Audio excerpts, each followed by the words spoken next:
درود شریف پڑھ لیجیے، اللہم صلی علی سیدنا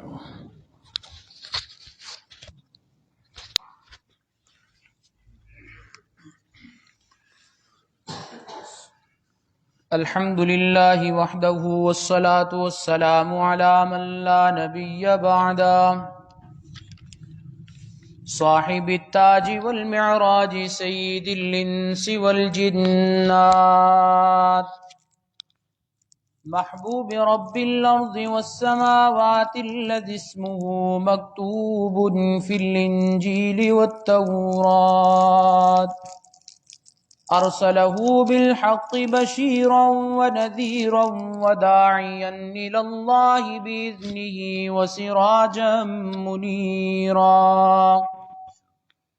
اما بعد فاعوذ بالله من الشيطان الرجيم بسم الله الرحمن الرحيم لقد تاب الله على النبي والمهاجرين والأنصار الذين اتبعوه في ساعة العسرة من بعد ما كاد يزيغ قلوب فريق منهم ثم تاب عليهم إنه بهم رؤوف رحيم سبحان ربك رب العزة عما يصفون وسلام على المرسلين والحمد لله رب العالمين اللهم صل على محمد وعلى آل محمد أفضل صلواتك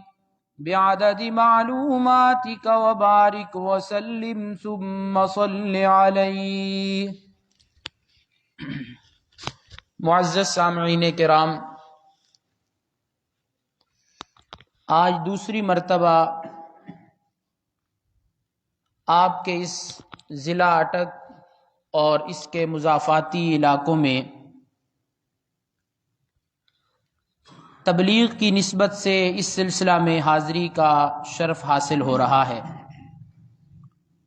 آج کی یہ خوبصورت مختصر سی نشست درس قرآن کریم کی اللہ رب العزت ہمارا مل بیٹھنا قبول و منظور فرمائے. میرے لیے قابل احترام اس مسجد کے امام خطیب صاحب بڑے جب موجود ہوں تو ادباً نام نہ لینا ہی مناسب ہے، اور اسی طرح استاد محترم بھی تشریف فرما ہیں، قاری نزاکت صاحب میرے بھائی، اور اسی طرح بھائی راشد صاحب اور دیگر احباب. مختصر سی اس نشست میں قرآن کریم کے جس حصے کا انتخاب کیا گیا یہ سورہ توبہ کی 2 آیات ہیں.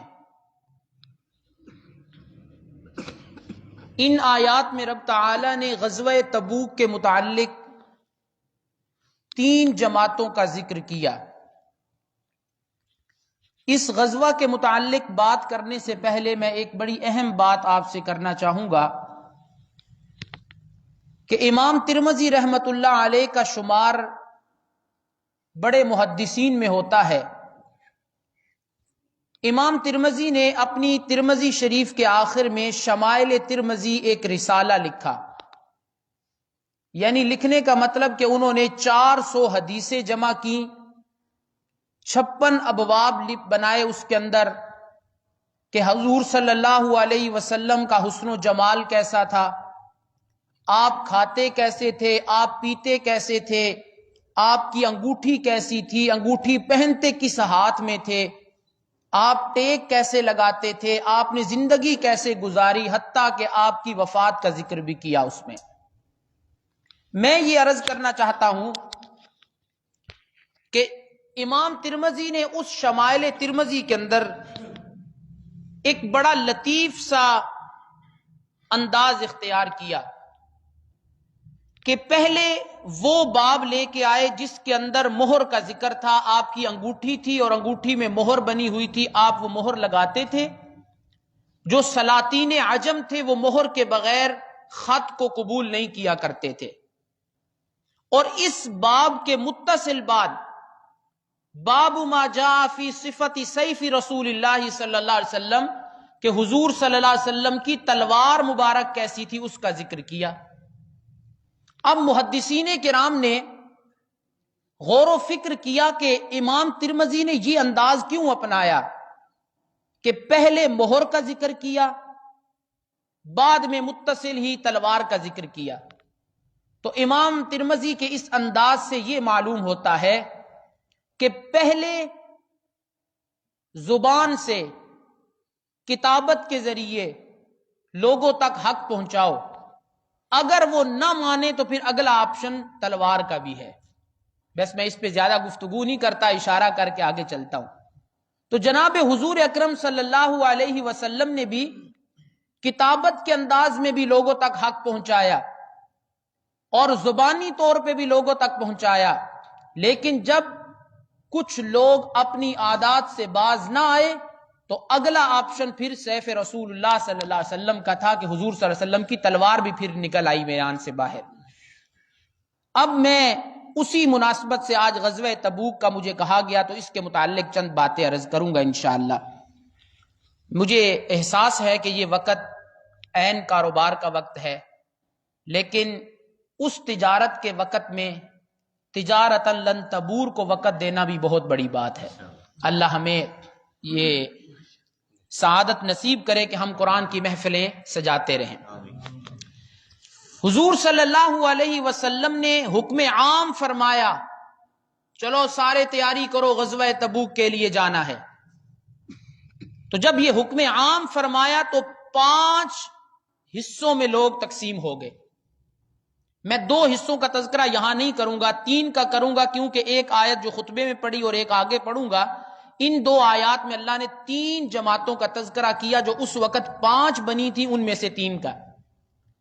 پہلی جماعت جس کا اس آیت میں ذکر ہوا، گرمی کی شدت، اسباب کی کمی، سواریوں کی کمی اور معاشی طور پہ کمزوری، اور رسول اللہ نے فرمایا چلو نکلو جہاد کے لیے، غزوہ تبوک کے لیے۔ تو پہلے وہ لوگ تھے جنہوں نے بغیر سوچے سمجھے رسول اللہ کے اس حکم کو مانا اور تیار ہو گئے۔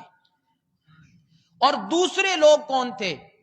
دوسرے وہ تھے کہ ابتداً ان کے اندر تردد ہوا، تردد کے شکار ہوئے، یار گرمی بھی بڑی ہے، سفر بھی لمبا ہے، 600 سے زائد کلومیٹر سفر بنتا ہے، میل کا سفر بنتا ہے، تو اسباب کی بھی کمی ہے، معاشی طور پہ بھی ہم کمزور ہیں۔ یہ شروع میں ہوئے، شکار ہوئے اس بات کے، لیکن بعد میں وہ آمادہ ہوئے اور جہاد پہ نکل پڑے۔ یہ 2 جماعتیں ہو گئی۔ تیسری جماعت وہ تھی کہ جو ابتداً سستی اور کاہلی کی وجہ سے تو نہ نکل سکے، لیکن بعد میں ایسے نادم اور شرمندہ ہوئے کہ اللہ نے ان کی ندامت کو قرآن کے دامن میں جگہ عطا کر دی۔ بس یہ 3 جماعتوں کا تذکرہ غزوہ تبوک کے حوالے سے کروں گا۔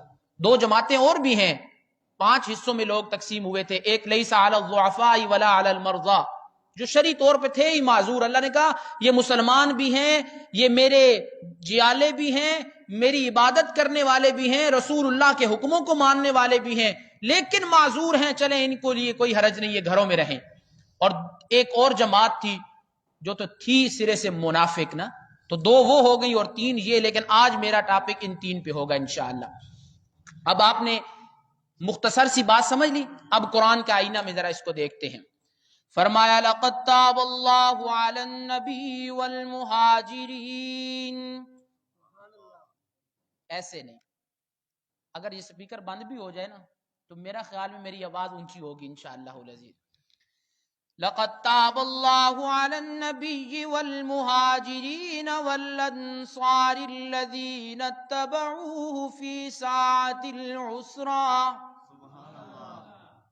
اب لقد تاب کے اوپر نا ایک اشکال پیدا ہوتا ہے۔ میرا ایک اپنا قرآنی ذوق ہے، اکابرین سے سیکھا ہے کہ کئی لوگ قرآن کی تفسیر میں کہتے ہیں یہاں یہ حرف محذوف مانیں گے، یہ حرف معذوف مانیں گے تو پھر عبارت ٹھیک ہوگی۔ میرا یہ ذہن کہتا ہے کہ صاحب جلالین بھی بہت بڑا آدمی ہے، صاحب قرطبی بھی بہت بڑا ہے، امام راضی بھی بہت بڑے ہیں، لیکن فقیر کی بھی قرآن کی محبت اتنی ہے، یہ کہتا ہے نہیں، قرآن کی تفسیر اور ترجمے میں کسی کو معذوف نہ مانو، اپنے ذہن کو تیز کرو تو اللہ نے اس لفظ کی گہرائی میں ہی اس کی حقیقت رکھ دی ہوتی ہے۔ بس میرا ایک اپنا ذوق ہے۔ اب سنیے گا، اب سوال پیدا ہوتا ہے کہ اللہ نے رجوع کر لیا، اللہ نے توبہ قبول کر لی، کس کی؟ نبی کی، مہاجرین کی۔ توبہ تو اس کی ہوتی ہے جس سے گناہ ہو، جس سے گناہ ہو۔ نبی سے گناہ ہوا ہی نہیں، وہ تو ہو ہی نہیں سکتا گناہ، تو پھر اس کا کیا مطلب ہوا لقد تاب اللہ علی النبی؟ اب مانا کروں گا، آپ خوش ہو جائیں گے۔ فرمایا رب تعالی نے، میں نے بہت سے موقعوں پہ نبی کو اپنی طرف متوجہ کیا، میں نے مہاجرین کی توبہ کو قبول کیا، انہیں بھی اپنی طرف متوجہ کیا، انصار کی میں نے توبہ قبول کی، میں نے انہیں بھی اپنی طرف متوجہ کیا، لیکن رسول اللہ کی توبہ تو تب ہو نا جب گناہ ہو۔ تو فرمایا لقد تاب اللہ، رب تعالی نے رسول اللہ کو اپنی طرف رجوع کرنے میں صف اول میں بنا دیا ہے، کہ محمد تو ہر وقت اللہ کی طرف متوجہ رہتا ہے نا، ہر وقت اللہ کی طرف متوجہ رہتا ہے جی۔ فرمایا کہ رب تعالی نے نبی کو بھی اپنی طرف متوجہ کر لیا، اور مہاجرین کی بھی توجہ ہو گئی کہ ان کی توبہ قبول کر لی، اور انصار کی بھی۔ یہ کون لوگ؟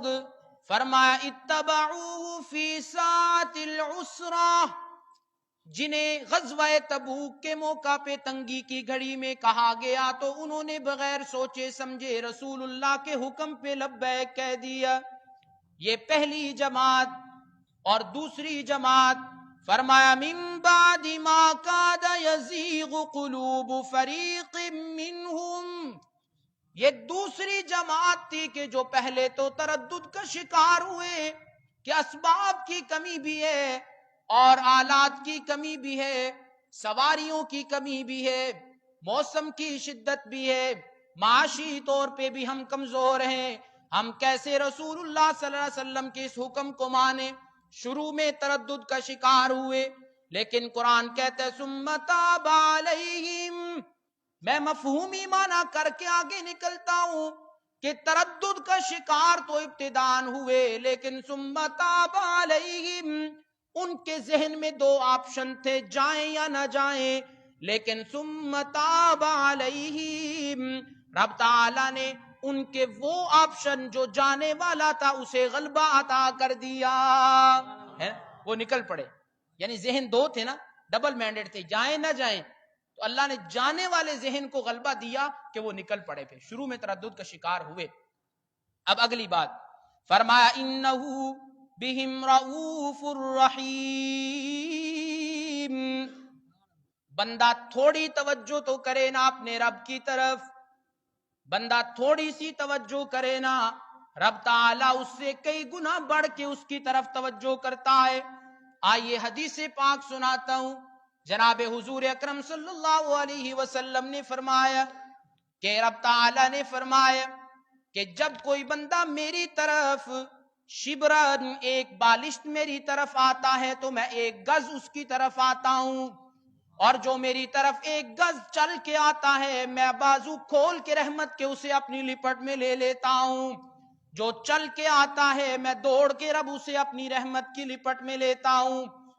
اٹک کے لوگوں، مدنی مسجد کے نمازیوں، معلوم ہوا ہماری طرف سے توجہ میں کمی ہے، اس کی طرف سے رحمت اتارنے میں کمی کوئی نہیں۔ ہم توجہ نہیں کرتے، وہ تو بڑا مہربان ہے، ہمارے ہاتھ اٹھانے میں دیر ہے، اس کے عطا کرنے میں دیر کوئی نہیں۔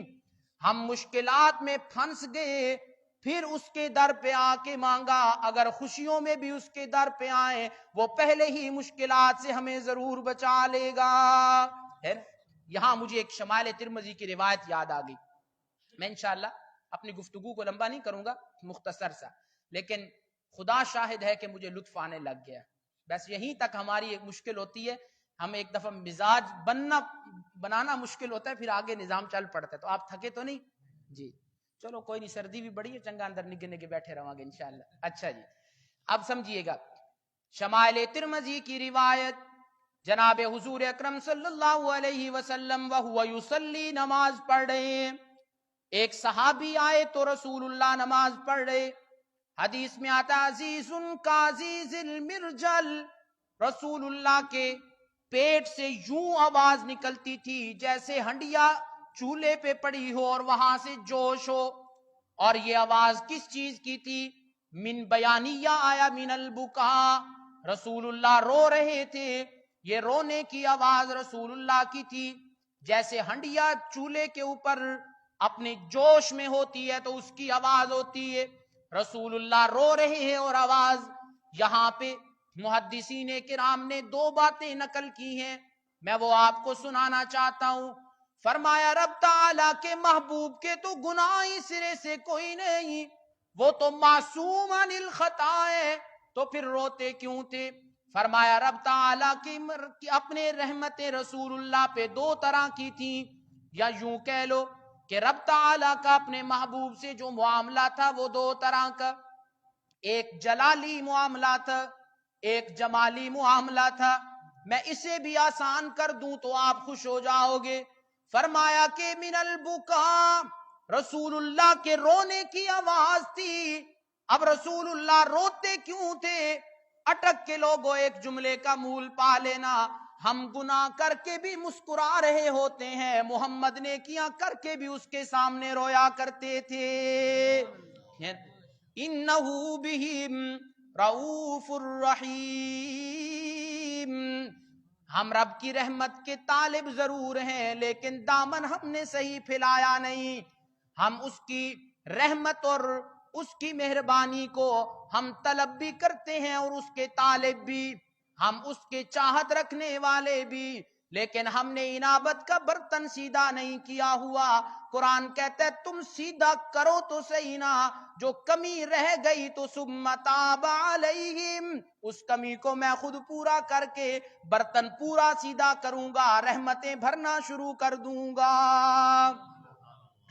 یہ دو جماعتیں تھی غزوہ تبوک کی جن کا میں نے ذکر کیا.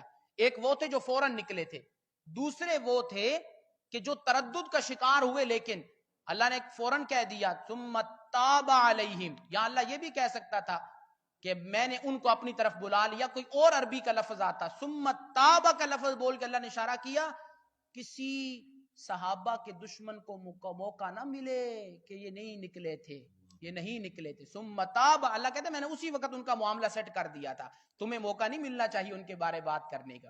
اب آگے، اب تیسری جماعت کون سی؟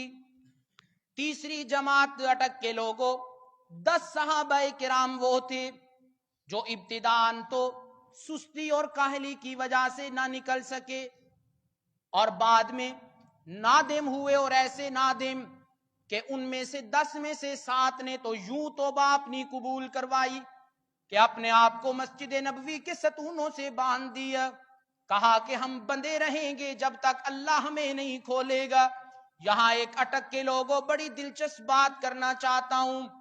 اب رب تعالیٰ نے ان کے ظاہری وجود کو تو نہیں کھولنا تھا، وہ تو انسان بھی کھول سکتے تھے. در حقیقت وہ یہ چاہتے تھے کہ ہم نے ظاہری ستونوں کے ساتھ اپنے ظاہری جسموں کو باندھ لیا، لیکن در حقیقت ہم اپنے دل کو رب کی رحمت سے کھلوانا چاہتے ہیں. کہ اج کل ساڑی لین اتنا تھوڑا فرق آ گیا، اللہ ساڑے نال خفا ہو گیا، محمد ساڑے نال خفا ہو گئے، اس واسطے بند دیتا کہ کھلے گا جسم اور حرکت پیدا ہوگی دل میں، تعلق سیدھا ہوگا دل کا رب کے ساتھ. اب سمجھیے گا یہاں ایک بات جی، 7 صحابہ کرام نے اپنے آپ کو ستونوں سے باندھ لیا، اور ان 7 میں سے صرف ایک کا نام متفق علیہ بتایا جاتا ہے، حضرت ابو لبابہ رضی اللہ تعالیٰ عنہ. رسول اللہ نے دیکھا کہ ابو لبابہ کا جسم ستون سے باندھا ہوا ہے. اٹک کے لوگوں، رسول اللہ کو پتا چلا کہ ابو لبابہ کی یہ چاہت کہ میں اپنے آپ کو ستون سے نہیں کھولوں گا، مجھے کھولیں گے تو محمد الرسول اللہ کھولیں گے. تو رسول اللہ نے ایک جملہ فرمایا جس کا ترجمان میں اپنے لفظوں میں ترجمہ کرتا ہوں. رسول اللہ نے فرمایا ابو لبابہ تو محمد کی محبت میں گرفتار ہو کے بندہ رہے، میں بھی اپنے رب کی محبت میں گرفتار ہوں، وہ کہے گا تو کھولوں گا ورنہ بندہ رہے گا، ہے نا؟ فرمایا تو میری محبت میں گرفتار ہے نا، میری محبت میں گرفتار ہے، تو کہتا ہے محمد کھولیں گے، میری شوق ہے کہ رسول اللہ کھولیں، تو میں بھی اپنے رب کی محبت میں گرفتار ہوں، یہ تو کھولنا ہے، میں تو قدم بھی اس کی اجازت کے بغیر نہیں اٹھاتا، ہے نا؟ اچھا جی، اب 3 صحابہ پیچھے رہ گئے، انہوں نے اپنے آپ کو ستونوں سے نہیں باندھا۔ اب 3 کا نام کیا ہے؟ 3 کا نام کعب بن مالک اور مرارہ بن ربی، ہلال بن امیہ۔ تسی آکھو گے مولوی صاحب یہ تے کم بڑا مشکل ہے، نہ کہ یاد رکھیں گے۔ مکہ یاد ہے؟ بولو۔ میم سے مرارہ بن ربی، کاف سے کعب بن مالک، ہاں سے ہلال بن امیہ، بس اس طرح یاد کر لینا۔ یہ 3 صحابہ تھے جنہوں نے اپنے آپ کو ستونوں سے نہیں باندھا۔ رسول اللہ نے فرمایا کہ انہوں نے اپنے آپ کو ستونوں سے نہیں باندھا، انہوں نے آ کے معافی نہیں مانگی، انہوں نے آ کے معافی نہیں مانگی، لہٰذا سب ان سے بول چال بند کر دو۔ یہ تینوں انصاری تھے، ان میں سے کعب بن مالک ذرا جوان تھے، اور حضرت مرارہ بن ربی اور ہلال بن امیہ بوڑھے تھے، وہ تو شکستہ دل ہو کے گھر میں بیٹھ گئے۔ کعب بن مالک ایسا تھے کہ جوان تھے کعب بن مالک، اور بازاروں میں بھی پھرا کرتے تھے، اور رسول اللہ کی مجلس میں بھی آیا کرتے تھے، نماز بھی باجماعت پڑھتے تھے، لیکن بولتا کوئی نہیں تھا، کیونکہ محبت بھی کعب بن مالک سے لوگوں کی تھی، کیونکہ یہ آپس میں دوستیاں بھی تو ان کی تھیں نا، رشتہ داریاں بھی ان کی آپس میں تھیں، اور ان کے آپس میں کزن بھی تھے، اور ان کی آپس میں دوستیاں اور تعلقات تھے۔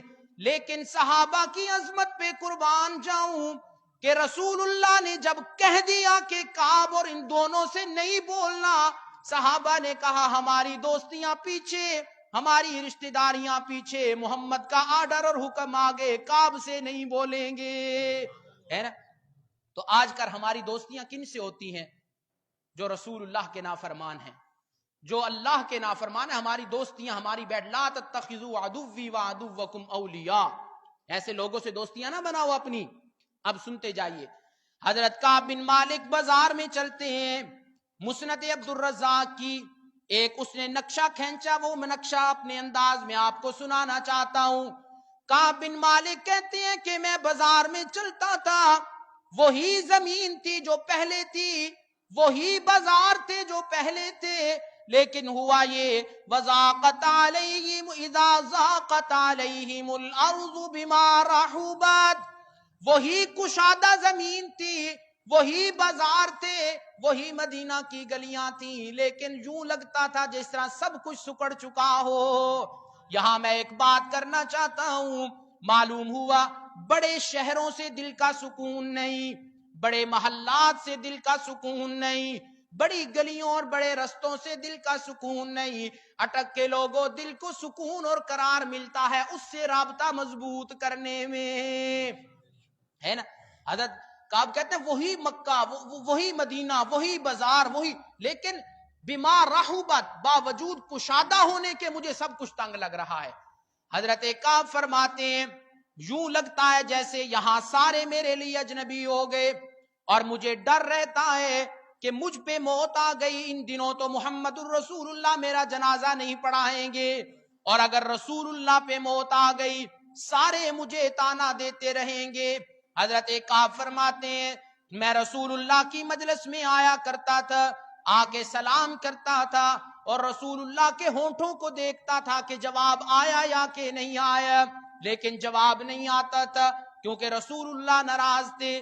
اور اس سے اگلی بات کہتے ہیں چونکہ دلی کنیکشن تو تھا نا رسول اللہ سے، اور رسول اللہ کا بھی صحابہ سے، یہ آرڈر اللہ کا تھا نا کہ ان دنوں ان سے نہیں بولنا۔ حضرت کعب فرماتے ہیں کہ میں مسجد میں آتا، نماز پڑھتا تھا ساتھ کھڑے ہو کے، اور میں دیکھتا تھا کن اکھیوں سے کہ جب میں رسول اللہ کو نہ دیکھتا تو رسول اللہ مجھے دیکھ رہے ہوتے تھے، اور جب میں دیکھنے لگتا تو رسول اللہ منہ پھیر لیا کرتے تھے۔ بات سمجھنا، اس میں بھی ایک نتیجہ نکالنا چاہتا ہوں۔ حضرت کعب کیا فرماتے ہیں کہ رسول اللہ صلی اللہ علیہ وسلم میں کن اکھیوں سے دیکھتا، رسول اللہ مجھے دیکھ رہے ہوتے تھے، اور جب میں دیکھنے لگتا رسول اللہ رخ انور کو موڑ لیا کرتے تھے۔ اب یہاں سے معلوم ہوا کہ دلی کنیکشن کعب بن مالک کا، مرارہ بن ربیع اور ہلال بن امیہ کا رسول اللہ سے تھا، رسول اللہ کا ان سے تھا، لیکن یہ سارے آرڈر ان پر چلتا تھا تو کس کا چلتا تھا؟ دلی تعلق تو ان کا آپس میں تھا، لیکن آرڈر ان پہ کس کا چلا کرتا تھا؟ رسول اللہ کا۔ تو اب اللہ نے کہہ دیا بولنا نہیں، لیکن دلی کنیکشن بھی دل میں موجود۔ اب ذرا سنتے جائیے، کعب بن مالک کہتے ہیں کہ میں ایک دن اپنے چچا زاد بھائی حضرت قتادہ کے باغ میں چلا گیا، میں نے دیوار پھیلانگی، میں اندر چلا گیا، میں نے جا کے کہا السلام علیکم، جواب کوئی نہیں۔ میں نے کہا مجھے بتاؤ کہ میرے بھائی مجھے ذرا یہ بتانا کہ میں اللہ کی محبت اور رسول اللہ کی محبت میں سرشار ہوں یا کہ نہیں۔ خاموش ہو گئے، جواب کوئی نہیں آیا۔ دوسری مرتبہ سوال کیا، پھر بھی جواب نہیں آیا۔ تیسری مرتبہ جب سوال کیا تو ان کے چچا زاد بھائی قتادہ نے صرف اتنا جواب دیا، کہنے لگے اللہ ورسولہ عالم، اللہ اور اس کا رسول جانتا ہے کہ تیرے دل میں اللہ اور اس کے رسول کی محبت ہے یا کہ نہیں۔ فرماتے ہیں یہ ساری تنگیاں دیکھ کر یہ زمین کشادہ ہونے کے باوجود تنگ لگنے لگی، اپنی برادری اور رشتہ دار اور دوستوں کی موجودگی کے باوجود سارے اجنبی لگنے لگے۔ وہی رسول اللہ کی محفل جہاں سے آ کے بڑے بڑے لوگ نور لیا کرتے تھے، آج مجھے وہاں پہ مزہ اور لطف وہ نہیں آتا جو پہلے آیا کرتا تھا۔ یہ وجہ کیا تھی؟ فرماتے ہیں روتا ہوا میں واپس آیا اور میں نے سوچا کہ اب کیا ہوگا۔ 40 راتیں گزر گئیں، 40 راتیں گزر گئیں۔ فرماتے ہیں کہ رسول اللہ نے ایک خزیمہ بن ثابت قاصد کو بھیجا کہ جاؤ کعب بن مالک، مرارہ بن ربیع اور ہلال بن امیہ کو کہہ دو کہ تم نے اپنی بیویوں کے پاس نہیں جانا۔ کعب بن مالک نے کہا کہ چلو بیوی تو اپنے ماں باپ کے گھر چلی جا، محمد کا حکم آ چکا ہے۔ اور حضرت ہلال بن امیہ کی بیوی رسول اللہ کے پاس آئی، کہنے لگی اللہ کے محبوب میرا خامد بڑا ضعیف البصر، ضعیف العمر، نظر بھی کوئی نہیں، ہمت بھی کوئی نہیں کہ خود اپنے کام کر لے، مجھے اس کے پاس رہنے دو نا۔ کعب فرماتے ہیں مجھے بھی میرے دوستوں نے مشورہ دیا، جس طرح اس کی بیوی چلی گئی تو بھی اپنی بیوی کو بھیجنا رسول اللہ کے پاس، وہ رسول اللہ سے پوچھائے۔ فرمایا نہیں نہیں، میں رسول اللہ کا ایک آرڈر نہیں مانا تو 40 راتیں گزر گئی، رسول اللہ سے ملاقات نہ ہو پائی، اب دوسرا نہ مانوں تو پتہ نہیں کیا ہوگا۔ فرمایا بیوی تو اپنے ماں باپ کے گھر چلی جا، جب محمد آرڈر دیں گے تو واپس آ جانا۔ گویا کعب نے اشارہ کر دیا کہ اے میری زوجہ، تیرا میرے گھر میں رہنا بھی رسول اللہ کی محبت سے، تیرا گھر سے جانا بھی رسول اللہ کی محبت سے۔ اللہ حضرت کعب فرماتے ہیں کہ رب بھیج دیا، 50ویں رات تھی، 50 دن گزرے، رات کی 2/3 گزر چکے تھے یا 2/3 باقی تھے، رسول اللہ کے اوپر وحی نازل ہوئی۔ فرمایا رب تعالیٰ نے ان لوگوں کو معاف کر دیا ہے۔ ام سلمہ فرماتی ہیں ام المومنین جو ہوئی نا، ماں کی قدر کیا کرو، چاہے وہ ماں ہماری ام سلمہ ہو یا ام عائشہ ہو یا ام خدیجہ ہو، ماں کی قدر کیا کرو۔ بٹک کے لوگوں پہلے بھی کرتے ہو، دل میں مزید محبت کو مضبوط کر لو۔ حضرت کعب فرماتے ہیں کہ ام سلمہ نے رسول اللہ کو کہا اللہ کے محبوب آپ ابھی آرڈر دیجئے نا، جا کے بتا دیجئے کہ کعب تیری اور ہلال بن امیہ اور مرارہ بن ربیع کی توبہ قبول ہو گئی۔ رسول اللہ نے فرمایا نہیں، اگر ابھی میں بتا دوں گا تو لوگوں کا ہجوم لگ جائے گا، نیند میں خلل آئے گا، رات آرام کرنے دو۔ کعب کہتے ہیں میں فجر کی نماز پڑھ کے اپنی چھت پہ بیٹھا، میں نے دیکھا 2 بندے بھاگتے ہوئے جبل سلا کی طرف جا رہے ہیں، اور میں نے دیکھا ابو بکر، حضرت ابو بکر رضی اللہ تعالیٰ عنہ، وہ صدیق ہے نا، پہلا ہے نا، اس مسئلے میں بھی پہلا نکلا کہ جبل سلا پہ کھڑے ہو کے آواز لگائی، فرمایا کہ سن لو، کعب کی، مرارہ بن ربیعہ اور حلال بن امیہ کی توبہ کو رب نے قبول کر لیا ہے۔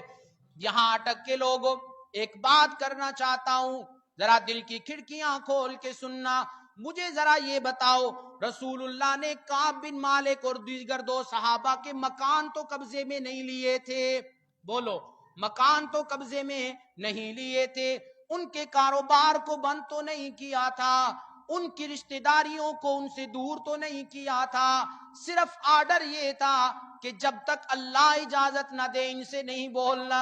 اب کعب بن مالک اور دیگر صحابہ کرام رسول اللہ صلی اللہ علیہ وسلم کے جب دلی تعلق میں کمی تھی، مکان بھی وہی تھا، دکانیں بھی وہی تھی، بازار بھی وہی تھے، لیکن سکون نہیں تھا۔ معلوم ہوا سکون مال و دولت اور جائیداد میں نہیں، سکون محمد کی سنت اور اس کے حکموں پہ عمل کرنے سے آتا ہے نا۔ اب سنیے گا، اب رب تعالیٰ نے فوراً کیا فرمایا، ثم تاب علیہم لیتوبوا، رب نے فرمایا انہوں نے میری طرف توجہ کی، میں نے اس سے بڑھ کے ان کی طرف توجہ کی، اور رب نے آگے ضابطہ اور اصول لکھا، فرمایا ان اللہ هو التواب الرحیم، رب تعالی یہ توبہ قبول کرنے والا بڑا مہربان ہے۔ یہاں 2 روایتیں سناؤں گا، قرآن کا طالب علم ہوں، قرآن کی تفسیر قرآن سے، قرآن کی تفسیر حدیث سے اور دیگر چیزوں سے 2 حدیثیں سنانا چاہتا ہوں۔ رسول اللہ صلی اللہ علیہ وسلم نے فرمایا کہ ایک آدمی سواری پہ سفر کر رہا ہو اور اس کے سواری کے اوپر اس کے کھانے پینے کا سامان موجود، اس کی سواری کے اوپر اس کے کھانے پینے کا سامان موجود ہو، اور سواری کے اوپر سامان رکھنے کے بعد جنگل میں چلا گیا، جنگل میں جا کے دیکھتا ہے اچانک اس کی سواری گم ہو گئی۔ اب اٹک کے لوگوں ذرا خود تصور کرو نا، جب بندہ جنگل میں ہو، کھانے پینے کا سامان سواری کے اوپر، مثلا اونٹ کے اوپر، وہ اونٹ وہاں سے بھی دکھ جائے، بھاگ جائے۔ اب اونٹ جب بھاگ گیا، اونٹ جب چلا گیا، بتاؤ جنگل میں نہ کھانے کا سامان نہ پینے کا سامان، کتنا پریشان ہوگا۔ پھر وہ سو جاتا ہے پریشانی میں، جب اٹھتا ہے دیکھتا ہے جیسے ہی آنکھ کھلی سامنے اس کی وہی سواری، اس کے اوپر وہی کھانے پینے کا سامان۔ اب رسول اللہ نے فرمایا خود اندازہ لگاؤ وہ کتنا خوش ہوگا، جو سواری گم تھی وہی مل گئی، جو کھانا گم تھا وہی مل گیا، جو پینا گم تھا وہی مل گیا۔ رسول اللہ نے فرمایا جس طرح اس سواری والے کو خوشی ہوتی ہے کہ مجھے سواری مل گئی، میرے کھانے پینے کا سامان مل گیا، فرمایا فاللہ اشد توبتاً، فاللہ اشد فرحم بتوبت العبد المؤمن، جتنی خوشی اس سواری ملنے والے کو ہوتی ہے، اس سے کئی گنا بڑھ کے رب کو خوشی ہوتی ہے جب بندہ اس سے معافیاں مانگتا ہے۔ ان اللہ هو التواب الرحیم، فرمایا اتنی خوشی اس سواری ملنے والے کو نہیں ہوتی جتنی خوشی کس کو ہوتی ہے، اللہ کو ہوتی ہے، جب اللہ سے توبہ کی جائے، اللہ سے توبہ کی جائے۔ اب ایک اور روایت، فرمایا وہ رب تعالی تواب ہے نا اور رحیم بھی ہے۔ مشکات شریف کی روایت، حضرت ابو ہریرہ رضی اللہ تعالیٰ عنہ سے روایت، فرماتے ہیں رب تعالی نے فرمایا، رسول اللہ نے فرمایا ان اللہ ان للہ مئات رحمتین، رب تعالی نے رحمت کے 100 درجے بنا دیے، بولو کتنے؟ 100 درجے رب تعالی نے رحمت کے بنا دیے۔ ایک رحمت کا درجہ رب نے دنیا میں اتارا، اور اس ایک کے ساتھ کیا ہوتا ہے، فیہا یتراحمون وبہا یتعاطفون، فرمایا کہ فیہا یتعاطفون وبہا یتراحمون وبہا تعطف الوحش، فرمایا ایک رحمت جب دنیا میں رب نے اتاری، اس ایک رحمت سے دشمن بھی آپس میں دوست ہونے لگے، بھائی بھی آپس میں جڑنے لگے، کنبے قبیلے بھی آپس میں ملنے لگے، اور اگلی بات شیر جیسا درندہ انسان کے تابع ہونے لگ گیا۔ اور ایک اور بات سنیے گا،